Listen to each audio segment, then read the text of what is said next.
नमस्कार। बिहार तक में आपका स्वागत है और मैं हूं सुजीत। बिहार में नगर निकाय चुनाव का रास्ता साफ हो गया है। हालांकि ये चुनाव 2 महीने पहले भी हो जाते,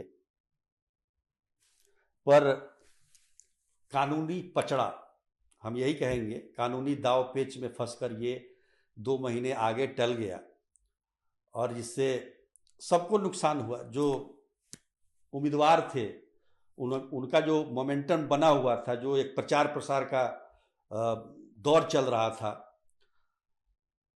वो भी ब्रेक हो गया। अब फिर से शुरू करना पड़ेगा। और मुझे ये समझ में नहीं आ रहा है कि जब उसी आधार पर, उसी आरक्षण के आधार पर अब चुनाव फिर से होना है, तो फिर वो क्या बुरा था?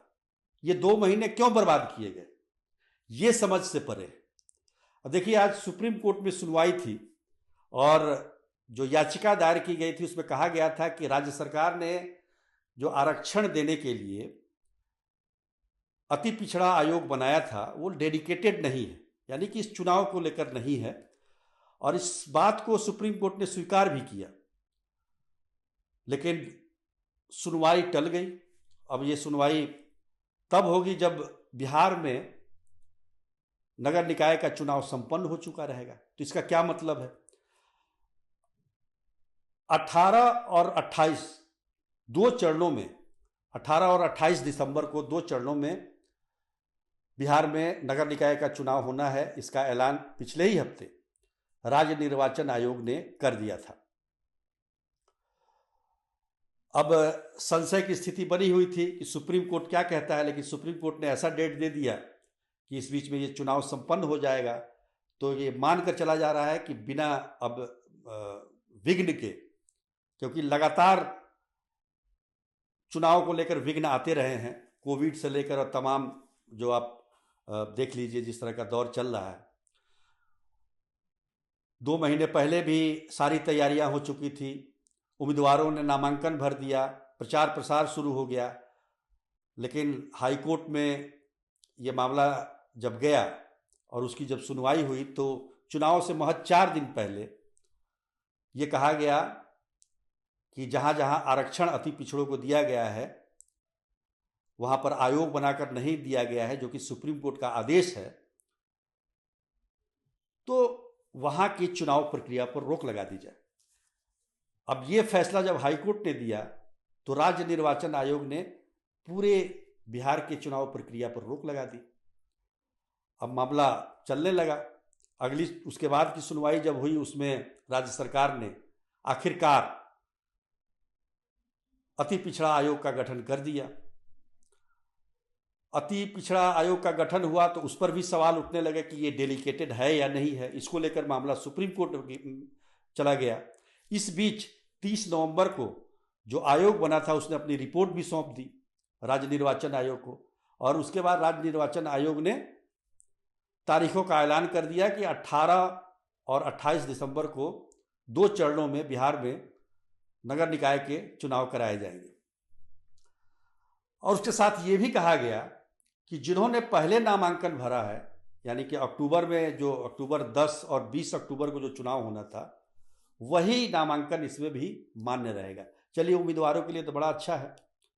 अच्छा क्या रहेगा, वो तो फिर से उनको शुरुआत करनी पड़ेगी प्रचार प्रसार का। जो खर्च कर चुके हैं वो दोबारा खर्च लगेगा, पर वही उम्मीदवार फिर से इसमें नामांकन करेंगे और वो मान्य होगा, तो फिर जो आयोग बनाया गया है उसका क्या मतलब होगा? आयोग ने अपनी रिपोर्ट में क्या कहा, क्या दिया? क्या पहले से जो तय किया गया था, आरक्षण की रूपरेखा जो तय की गई थी, उसी को जो आयोग बनाया गया है उसी को मान लिया उन्होंने? तभी तो जो पहले नामांकन जिन्होंने किया है वही चुनाव भी लड़ेंगे। जहां जहां अति पिछड़ा सीट चिन्हित किया गया था वही अति पिछड़ा सीट बरकरार रहेंगे। तो ऐसे में भाई साहब, ये 2 महीना बर्बाद करने की जरूरत क्या थी? इसका नतीजा क्या निकला, ये समझ से परे है। अब देखिए कि लगातार, इसलिए मैंने शुरू में कहा कि कानूनी पचड़े में फंसकर 2 महीने ये मामला आगे टल गया। और सोचिए इसमें उम्मीदवारों का कितना नुकसान हुआ। जो उम्मीदवार उस समय अपने प्रचार प्रसार को ऊंचाई पर ले गए थे, पूरे जोशो खरोश से लगे हुए थे, वो फिर से दोबारा उनको स्टार्ट करना पड़ेगा, दोबारा खर्च करना पड़ेगा। ये जो चीज़ें हैं, ये आप समझिए कि लोकतंत्र में जो व्यक्ति चुनाव लड़ना चाहता है, वो चाहता है कि हम उस इलाके का प्रतिनिधित्व करें, और उस बीच में इस तरह के व्यवधान, कानूनी पचड़े आकर जब चीज़ों को इस प्रकार से कर देते हैं कि आदमी को ये लगने लगे चलो जो जैसा हो रहा है चलने दो, तो ये व्यवस्था का दोष है। सबसे बड़ी बात क्या है, राज्य सरकार को चाहिए था कि सुप्रीम कोर्ट का जब 2010 का आदेश है, तो उस समय शुरू में ही अति पिछड़ा आयोग का गठन करके और उन क्षेत्रों को चिन्हित करना चाहिए था जिस पर बाद में सवाल ना उठे। अब मान लीजिए कि जनवरी में सुप्रीम कोर्ट फिर से इसकी सुनवाई करता है, उसको लगेगा कि डेलीकेटेड नहीं था, फिर क्या होगा? तो ये तमाम बातें हैं, और संविधान है हमारा, संविधान के तहत हम चलते हैं। निश्चित तौर पर ये स्थिति ठीक नहीं है, इसमें राज्य सरकार को पहले से तैयारी जरूर करनी चाहिए था। राज्य सरकार तो पहले कह रही थी कि आयोग बनाने की जरूरत ही नहीं है। खैर, आयोग भी बना, रिपोर्ट भी दिया गया, लेकिन डेलीकेटेड है कि नहीं है ये सुप्रीम कोर्ट तय करेगा, तब जब बिहार में नगर निकाय के चुनाव संपन्न हो चुके रहेंगे। आज के लिए बस इतना ही, तब तक के लिए नमस्कार।